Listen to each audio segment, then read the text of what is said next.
Hey guys, welcome back. In this video, I'm going to show you how we transformed this mantel into this giant beam looking mantel. So the original was a smaller, different style that kind of went more with the living room. This house was built in the mid 1950s and it really needed a facelift. We were in the middle of doing a makeover on this living room, renovating the whole thing.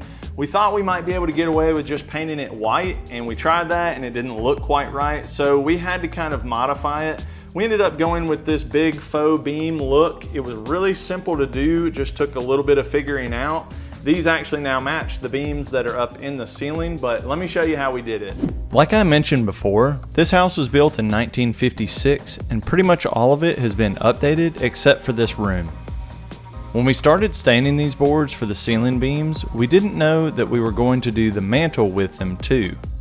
That kind of just happened when we started looking into it more. My mom and dad got in on the staining action after I sanded the boards.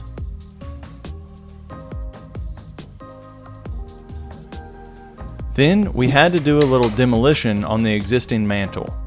Once we started digging into it, we had the thought of adding onto it kind of like we did with the beams in the ceiling. If you've not seen that video of the living room renovation, I'll have links to it in the description below. It was a harder task than you would think because these were hand nailed in 1956 with some quite sturdy nails. In order to work with the 1x8s that we already had, we needed to remove the bottom couple of sections of this existing mantel.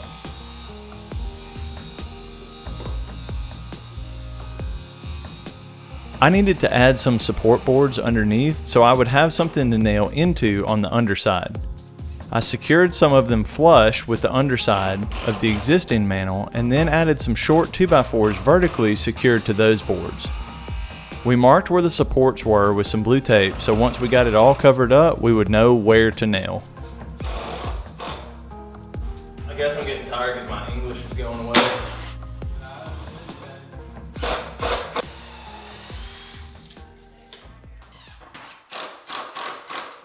As you can see, we were just there doing this on the fly.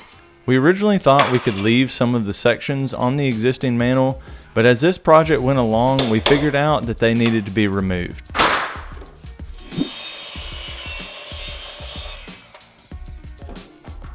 We laid out the boards the way they would go on the mantel and then applied some wood glue. We didn't want to go buy more boards, and we had 3 extra 1x8s that we had already stained, so we just made use of those.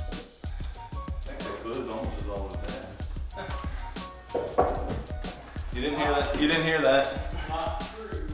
That's why you see me putting on some boards that were thinner and then the full 1x8.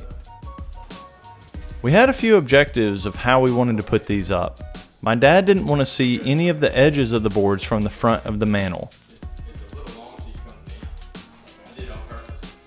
Because of this, we made sure to put the top boards and the side boards on first and then capped those with the front facing board.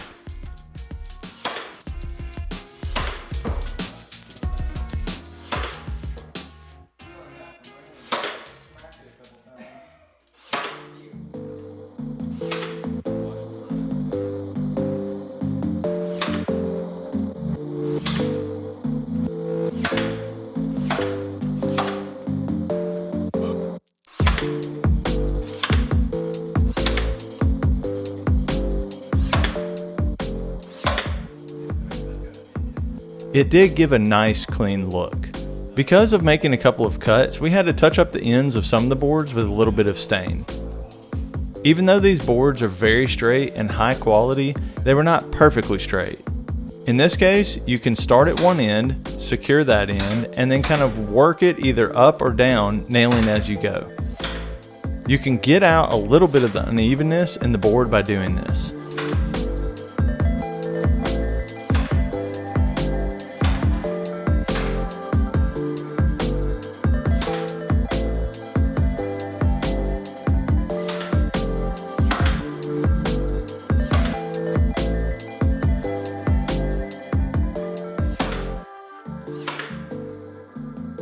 After the front was secured, we just had a couple of pieces to put on the underside.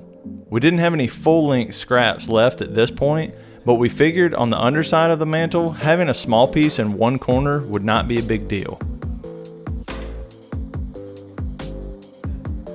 We just made sure it was toward the back and that the small piece was long enough to make contact with the side and one of the support pieces that we added.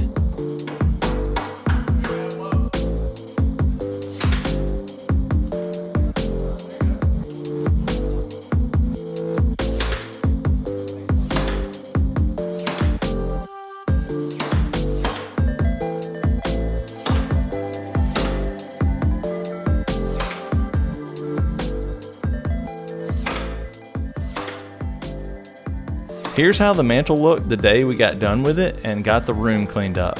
You can see how it matches the faux beams that we added in the ceiling.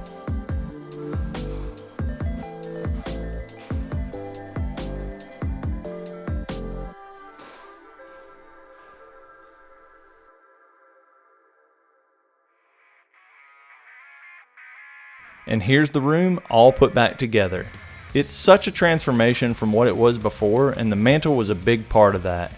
We were able to build this entire mantel out of waste from the ceiling beams that we had calculated.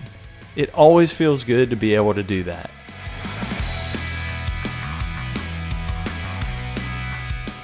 This project really ended up being not very difficult. We were gonna push it off and think about it a little bit longer, but one day while we were doing the beams and we had all the wood already stained, we decided to just dig into it and start figuring it out. We ended up just kind of building on that, just like we did with the beams up in the ceiling. If you've not seen that living room renovation video, I'll leave a link to it below. Go ahead and get subscribed to the channel so you don't miss any upcoming videos. I'd love a thumbs up if you feel like I earned it, and I'll see you on the next video.